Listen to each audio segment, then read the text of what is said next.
తర్వాత ఏంటి సార్, పాకిస్తాన్తో చైనా మన యుఎస్కు రిలేషన్స్ బాగా పెరిగాయి.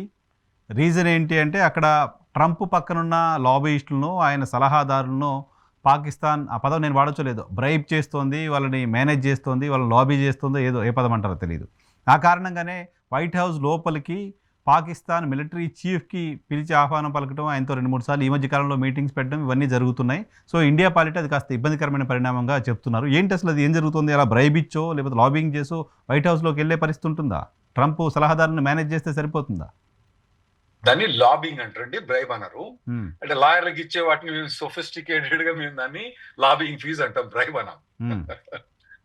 మేము పెట్టుకున్న రూల్స్ అన్నట్టు.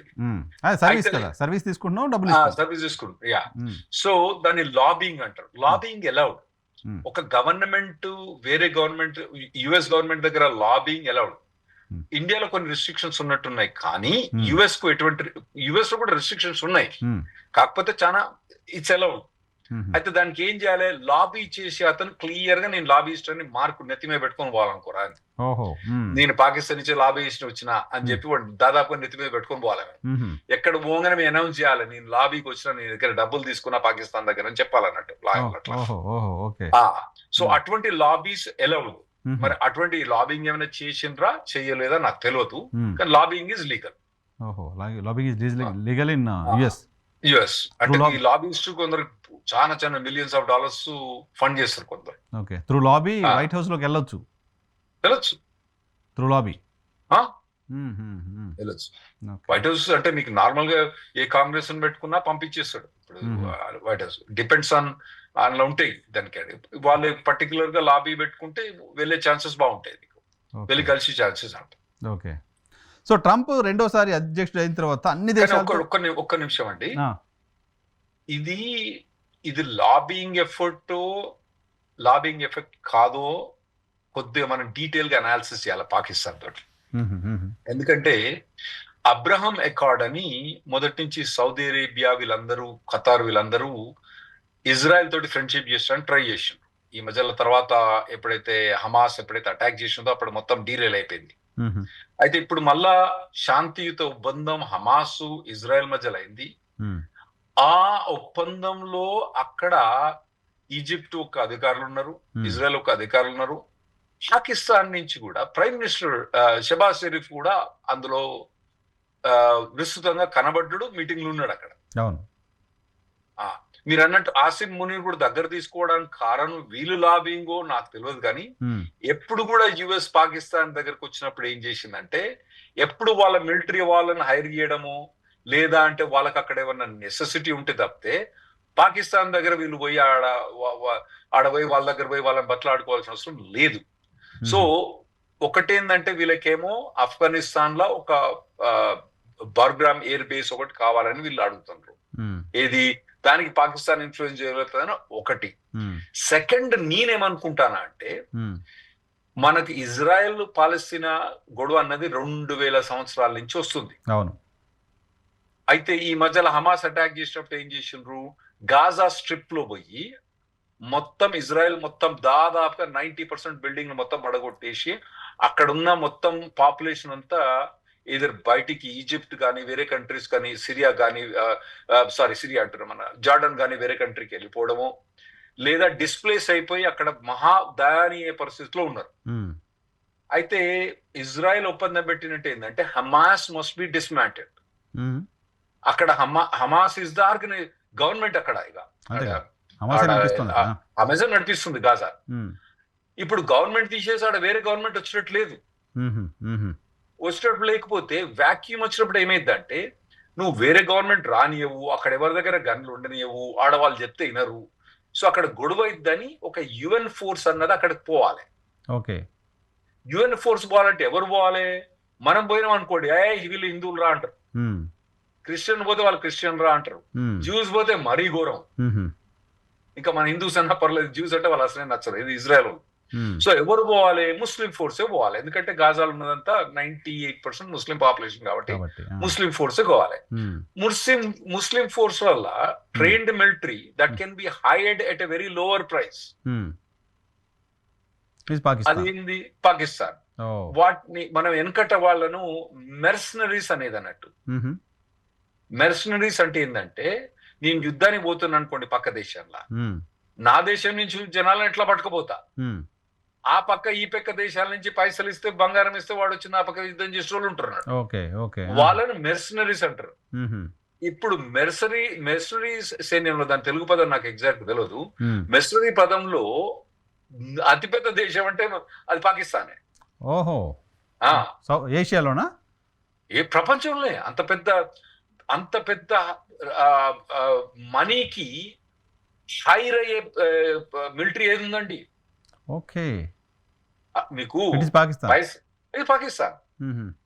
ఇట్స్ పాకిస్తాన్. మ్హూ. ఇప్పుడు వాళ్ళ పతార్లో అవసరం ఉన్నది తీసుకొని పెట్టుకుంటారు, సౌదీ అరేబియాలో తీసుకొని వాళ్ళు పెట్టుకున్నారు. మ్హూ. ఇప్పుడు వీళ్ళు ఇజ్రాయెల్ వీళ్ళని తీసుకుపోయి హమాస్ లో పెడతారు. ఓకే. ఇన్ని ముస్లిం రోజులు హమాస్ తో ఫైట్ చేయాలంటే ముస్లిం ఆర్మీ కావాలి, కావాలి, లాయల్ ఆర్మీ కావాలి, పెయిడ్ ఆర్మీ కావాలి. పెయిడ్ ఆర్మీ కావాలి. లాయల్ కన్నా లాయల్ కంటే పెయిడ్. పెయిడ్. సో అది పాకిస్తాన్ లో అవైలబుల్ ఉంది. లాయల్ అంటే వేరే ఉన్నారు వాళ్ళకి. లాయల్ అంటే వేరే ఉంటారా? లాయల్ అయినా కాకుండా కానీ పెయిడ్ ఆర్మీ అన్నది వాళ్ళకి మెర్సనరీస్ అన్నట్టు. లాయల్ అంటే సొంత దేశం వల్ల లాయల్ ఉంటుంది, మిగతా దేశం వాళ్ళు ఎందుకుంటారు? లాయల్ ఉండరు. సో లాయల్ ఉన్నా ఉండకపోయినా కానీ హమాస్ గానీ అక్కడ ఉన్న గాజా పాపులేషన్ గానీ కంట్రోల్ చేయడానికి పాకిస్తాన్ ద్వారా పోతే బెటర్ అని, అందుకోసమే పాకిస్తాన్ తోటి రిలేషన్షిప్ బెటర్ అని నేను అనుకుంటున్నా. అండ్ ఈ మధ్యలో యుఎన్ కాంట్రిబ్యూషన్, యుఎన్ కూడా రెజల్యూషన్ అయినప్పుడు కూడా గాజాలో ఇప్పుడు ఎవరు అంటే ఈజిప్షియన్ ట్రూప్స్ తర్వాత పాకిస్తాన్ ట్రూప్స్ పోతాయని డిసైడ్ అయ్యింది. Okay. Behalf of US Israel. ఇది ప్రాక్టికల్ గా ఇజ్రాయెల్ బిహాఫ్ గా పోతుండ్రు వీళ్ళు. కాకపోతే వీళ్ళు ఏదైతే కంట్రీ మొదటి నుంచి అపోజ్ చేస్తారో వాళ్ళ పాస్పోర్ట్ గా క్లియర్ రాసి ఉంటుంది Pakistan passport law, you can not visit Israel. they don't recognize Israel as of now. Okay. There is no embassy of Israeli embassy in Pakistan. So ఆ కంట్రీని సపోర్ట్ చేయడానికి ఇప్పుడు వాళ్ళు గాజాకు పోతుంది. తామే గుర్తించిన ఒక దేశం తరపున ఫైట్ చేయడానికి పోతున్నారు.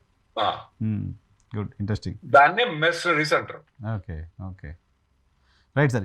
వెనుజులాతో గొడవ ఏంటి? అదే నేను చీటికి మాటికి గొడవలు పెట్టుకుంటున్నారు, కంట్రీస్తో కయ్యాలకు వెళ్తున్నారు, కంట్రీ లోపల ఉన్న వాళ్ళతో బిజినెస్ మ్యాన్స్తో గొడవలు పెట్టుకుంటున్నారు. నిజానికి నాకు బాగా గుర్తుంది, ఫస్ట్ టైం ట్రంప్ అధ్యక్షుడు అయినప్పుడు అప్పుడు డెమోక్రటిక్ పార్టీ ట్రంప్ పైన చేసిన అలిగేషన్ ఏంటి అంటే రష్యా మద్దతుతో, రష్యా సహాయంతో ఈయన అధ్యక్షుడు అయ్యాడు అన్న అలిగేషన్ అప్పుడు చేసింది. అటువంటి ట్రంప్ రెండోసారి అధ్యక్షుడు అయిన తర్వాత రష్యా పైన యుద్ధం ప్రకటించిన తరహాలో బిహేవ్ చేస్తూ వస్తున్నారు. ఇప్పుడు తాజాగా వెనుజులాతో గొడవ ఏంటి? వెనిజులా అంటే చాలా మందికి అర్థం కాదు ఏంటంటే చాలా పేద దేశం అండి అది. వెనిజులా పేద దేశం అంటే మీకు అక్కడ పోతే $1 పెడితే $1 ఆడ వాళ్ళ మిలియన్ వస్తాయో అనేది ఇంత పెద్ద కట్టబట్టుకోని వాళ్ళ మీరు. అట్లా డీఫ్లేషన్ అక్కడ ఇన్ఫ్లేషన్ చాలా పెరిగిపోయింది. రోజుకు 15%, రోజుకు 20% పెరిగిపోయింది ఇన్ఫ్లేషన్. ఇంకోటి వెనిజులా ఇస్ ద టాప్. మీకు సౌదీ అరేబియాలో oil reserves are the biggest అని మనం వింటాం కదా. అవును, కాదు. వెనిజులాలో ఉన్న ఆయిల్ రిజర్వ్స్ ఏది నోన్ ఆయిల్ రిజర్వ్స్ అంటారు అన్నట్టు. ఇప్పుడు నోన్ ఆయిల్ రిజర్వ్స్ వేరే, ఆయిల్ రిజర్వ్స్ వేరే. నోన్ అంటే ఆల్రెడీ కనుగొన్న ఆయిల్ రిజర్వ్స్, అంటే ఆల్రెడీ ఆడ ఉన్న oil reserves. Venezuela is number 1. Saudi Arabian beat చేసేది. చిన్న కంట్రీ, కాకపోతే అక్కడ చాలా అటర్ ప్రావర్టీ. ఎటువంటి కంపెనీస్ కూడా ఈ కమ్యూనిస్ట్ గవర్నమెంట్ ఎప్పుడైతే హుగో చావెజ్ గవర్నమెంట్ ఎప్పుడైతే వచ్చిందో అప్పటి నుంచి ఏమైందంటే వాళ్ళు ఈ కంపెనీస్ అన్ని, ఆయిల్ కంపెనీస్ అన్ని నేషనలైజ్ చేసేసారు అన్నట్టు. నేషనల్ అంటే ఆ కంపెనీస్ అన్ని, ప్రాపర్టీస్ అన్ని మాయని చెప్పగానే యుఎస్ రివర్స్ అయింది. ఎందుకంటే వీళ్ళ కంపెనీలు మొత్తం వాళ్ళు జాతీయం చేసేసారు. డబ్బులు సరిగ్గా ఇవ్వకుండా జాతీయం చేసేసారు. చేసినప్పుడు వీళ్ళందరూ అమెరికా గానీ మిగతా దేశస్తులు గానీ అందరూ ఎన్కొచ్చేసిన తర్వాత ఈ ఆయిల్ రిజర్వ్స్ ఎట్టుంటాయంటే అంటే మేము హ్యూస్టన్ నుంచి కాబట్టి హ్యూస్టన్ లో మాకు oil and gas capital of the world అంటాం అన్నట్టు హ్యూస్టన్. ఇప్పుడు న్యూయార్క్ ఏదైతే ఫైనాన్షియల్ క్యాపిటల్, తర్వాత లాస్ ఏంజల్స్ ఎట్లయితే మూవీ క్యాపిటల్, హ్యూస్టన్ అనేది ఆయిల్ అండ్ గ్యాస్ క్యాపిటల్ అన్నట్టు. మాకు కొద్దిగా నాలెడ్జ్ ఎక్కువ ఉంటుంది లోకల్ వాళ్ళకు, అంటే నార్మల్ పర్సన్ కన్నా. అయితే ఆయిల్ అన్నది ఇట్లా మీకు ఒకసారి డ్రిల్ చేయగానే 20 ఏళ్ళు 30 ఏళ్ళు రాదు. అది 5 ఏళ్ల నుంచి 15 ఏళ్ల మధ్యలో కథమైపోద్ది అన్నట్టు ఆయిల్ వెల్లు. మళ్ళా డ్రిల్ చేయాలి, మళ్ళా దాన్ని వేరే చేస్తూనే ఉండాలి, వేరే పక్కన చేస్తూ ఉండాలన్నట్టు, లేదంటే అది అయిపోద్ది అన్నట్టు. అయితే ఇక్కడ వాళ్ళు నేషనలైజ్ చేసిన తర్వాత వేరే కంపెనీస్ ఏవి కూడా రాకుండా, ఆ టెక్నాలజీ లేకుండా వాళ్ళు ఉన్న డబ్బులన్నీ పబ్లిక్ వెల్ఫేర్ పెట్టేసి, ఫ్రీ బీస్ పెట్టేసి మొత్తం దేశం అంతా ఆగమైపోయింది. ఓహో. అయితే ఈ మొదటి నుంచి కూడా ఈ ట్రంప్ ఏంటంటే ఆయిల్ ప్రైస్ తగ్గియాలన్నది అతని మెయిన్ ఉద్దేశం. ఎందుకంటే ఒకవేళ కనుక ఇన్ఫ్లేషన్ తగ్గియాలంటే ఆయిల్ ప్రైస్ ను తగ్గియాలి. ఎందుకంటే ఆయిల్ ప్రైస్ పెరగగానే మనకు అన్ని రేట్లు పెరుగుతాయి, బస్సు రేట్లు పెరుగుతాయి, రేట్లు పెడతాయి, అన్ని రేట్లు పెరుగుతాయి. ఎందుకంటే మన ట్రాక్టర్ తోటి డీజిల్ పెట్టి నడిపిస్తేనే మనకు తిండి వస్తుంది, లేకుంటే రాదు. రేపు ఎడ్లు పెట్టి ఎవరు దున్నట్లేదు. సో ఆయిల్ ప్రైస్ తగ్గియాలంటే వెనిజులాను ఓపెన్ చేస్తే బెటర్. కాకపోతే అక్కడ ఉన్న ఏదైతే ప్రస్తుతం ఉన్న ప్రెసిడెంట్ ఎవరు ఉన్నారో కమ్యూనిస్ట్ ప్రెసిడెంట్ కాబట్టి అతను వేరే వాటిని రాణిస్తలేరు కాబట్టి వాళ్ళకు గొడవ, అది మెయిన్ గొడవ. కాకపోతే ఇప్పుడు ట్రంప్ ఏంటంటే అక్కడి నుంచి డ్రగ్స్ వస్తానయి, ఆ డ్రగ్స్ కోసం మేము పోతానని చెప్పి ఏదో ప్రిటెండ్ చేస్తాడు తప్పితే అక్కడ డ్రగ్స్ ఉన్నాయని నేను అనుకుంటలేను. అనుకున్నా గానీ డ్రగ్స్ ఉంటే మరి మెక్సికోలో డ్రగ్స్ ఉన్నాయి, మెక్సికోని ఎందుకు అటాక్ చేసలేవు నువ్వు? 90% ఆఫ్ ద డ్రగ్స్ వచ్చేది మా దగ్గర మెక్సికో. ఇప్పుడు మరి మెక్సికోని అటాక్ చేయక వెనిజులా ఎక్కడి నుంచి వచ్చింది? సో ఇది ఆయిల్ కోసం అయ్యే దెబ్బలాట తప్పితే డ్రగ్ కోసం అయ్యే దెబ్బలాట కాదు. అతను కూడా కొద్దిగా ఛాలెంజ్ చేసి నేను ఇట్లా వార్ చేస్తే అక్కడ ప్రెసిడెంట్ కూడా బాగా ఛాలెంజ్ చేసింది కాబట్టి ఇద్దరు ఆయన ట్రూప్స్ పంపిస్తా అని చెప్తుండనట్టు. అదే ఇప్పుడు ఇదివరకు ఒకసారి అట్లా పనామా ప్రెసిడెంట్ రివోల్ట్ అయితే ఏం చేసిండు, సీనియర్ ప్రెసిడెంట్ బుష్ ఒకసారి ట్రూప్స్ పంపించేసి ఆ పనామా ప్రెసిడెంట్ తీసుకొచ్చి ఫ్లోరిడా జైల్లో పెట్టేసాడు. ఇప్పుడు అక్కడ ఉన్నాడు వెనకటి ప్రెసిడెంట్. అటువంటి ప్రయత్నం ఇతను చేస్తామని ట్రై చేస్తుండు. కాకపోతే పనామాల మిలిటరీ వేరే, వెనిజులా మిలిటరీ వేరే. చిన్న కంట్రీ. వెనిజులా మిలిటరీ అంత స్ట్రాంగ్ కాకున్నా కూడా ఇట్లా ప్రెసిడెంట్ తీసుకుపోయి ఒక మన గొర్రెని పట్టుకొచ్చడానికి వీలుండదు. Significant army. సో అది చూడాలి మరి చేస్తాడా చేయడా ఏంది అనేది. సో వెనిజులా గొడవ నడుస్తూ ఉంటుంది, ఇంకా లేటెస్ట్ కొత్త గొడవ మీకు. Right sir. అంతే. ఇంకా ఇవి వీసాలకి ఇమిగ్రేషన్కి సంబంధించి ఇంకేమన్నా లేటెస్ట్ అప్డేట్స్ ఉన్నాయా? As for you, international media, American media చెప్తున్నది కొత్తగా ఏం తీసుకురాబోతున్నారు ఏంటి అనే దానిపైన? ఇంకా అంతేనండి. ఇప్పుడు H1B మీద అయితేనే కొద్దిగా ఫేవర్ గా మాట్లాడిండు. రిస్ట్రిక్షన్స్ అయితే అతను ఫేవర్ గా మాట్లాడినా కూడా ఎవరైతే ఇమిగ్రేషన్ ఇన్ఛార్జ్ ఉన్నాడో, అంటే మా దగ్గర దాదాపు అడ్వైజర్ గా స్టీవెన్ మిల్లర్, అతను మాత్రం యాంటీ ఇమిగ్రెంట్ అండి, anti H1B, anti legal immigration. So అతన్ని చేంజ్ చేస్తే తప్పితే అతను చెప్పే మాటలను నేను బిలీవ్ చేస్తాను వీల్లేదు. స్టీవెన్ మిల్లర్ కనుక చేంజ్ చేసిన అనుకోండి, అప్పుడు ఎవరిని పట్టుకొచ్చినా, అసలు అమెరికాలో ఆ స్టీవెన్ మిల్లర్ తప్పితే ఇంకే ఎవరు పట్టుకొచ్చినా కూడా అక్కడ నేను అతను H1B వీటికి ఫేవర్ అయినా అనుకుంటా. ఎందుకంటే స్టీవెన్ మిల్లర్ అంటే ఇక అంతకన్నా అపోనెంట్ H1Bకి ఇంకెవరు లేరు ప్రపంచం. ఏంటి సార్ ఎవరు మిల్లరు, ఏంటి అంత వ్యతిరేకత ఎందుకుంది ఆయనకి? ఇతను స్టీవెన్ మిల్లర్ అని ఫెయిర్ ఆర్గనైజేషన్ అని ఒక ఆర్గనైజేషన్ ఉందండి, దాంట్లో మెంబరు. ఆ తర్వాత మెగా ఆర్గనైజేషన్, ఎన్ని యాంటీ ఇమిగ్రెంట్ అసోసియేషన్స్, వాళ్ళు ఈ మెగా ఆర్గనైజేషన్ ఏమంటదంటే మొత్తమే H1B తీసేయమంటారు. వాళ్ళు అసలు ఉండనక్కర్లేదు, అస్సలే అవసరం లేదు H1B అంటారు. సో అటువంటి ఆర్గనైజేషన్ నుంచి వచ్చిండు, అటువంటి ఆర్గనైజేషన్ లో పెద్ద పెద్ద రోల్స్ ప్లే చేసిండు కాబట్టి అతను ఇంకోటి ఏంటంటే చాలా ఆర్టికల్స్ రాసిండు అతను వీటి మీద, H1B మీద. సో అతను బిలీవ్ చేసేది ఏంటంటే బర్త్ రైట్ సిటిజన్షిప్ తీసేయడం అన్నది కూడా అంటే ట్రంప్ గా ఆయన ఇచ్చిన సజెషన్. ఈయన బిలీఫ్ ఏంటంటే ఉన్న కొత్త వాళ్ళకే బర్త్ రైట్ కాకుండా ఆల్రెడీ పుట్టిన వాళ్ళకు కూడా, వాళ్ళు పుట్టినప్పుడు వాళ్ళ తల్లిదండ్రులు గ్రీన్ కార్డ్ లేకపోతే వాళ్ళని కూడా డీనేషనలైజ్ చేసే ఆర్టికల్ ఇతను స్టీవెన్ మిల్లర్ పబ్లిష్ చేశాడు. అంత ఎక్స్ట్రీమ్ అతను కాబట్టి అతన్ని చేంజ్ చేస్తే తప్పితే ట్రంప్ ఇమిగ్రేషన్ ఫేవర్ అయిందని నేనైతే బిలీవ్ చేయను. లీగల్ ఇమిగ్రేషన్ ఫేవర్ అయిందని నేను. లీగల్ ఇమిగ్రేషన్ ఫేవర్ అయిందని ఎక్స్పెక్ట్ చేయాలి. ఓకే. ఇప్పటికైతే ఆయన తీసేసే పరిస్థితి లేదు. ట్రంప్ బ్యాకప్ అంతా ఆయనే కదా, అమెరికన్స్ ఫస్ట్ అని చెప్తూ వచ్చారు ఆయన. మెగా ఆర్గనైజేషన్ లేదు, అతను కావాలంటే తీసేయచ్చు, చెప్పలేము. ట్రంప్ ఎప్పుడు ఎటు పోతున్నాడు, మెగాతో కొట్లాడబెట్టుకుంటే మనకి ఇక ఆనందమే ఆనందం. సెలబ్రేట్ చేసుకోవాలి అప్పుడు మనం, సెలబ్రేట్ చేసుకోవాలి. Okay, let's wait for that. Yeah, right sir. Thank you very much Rahul Reddy. Okay, thanks అండి.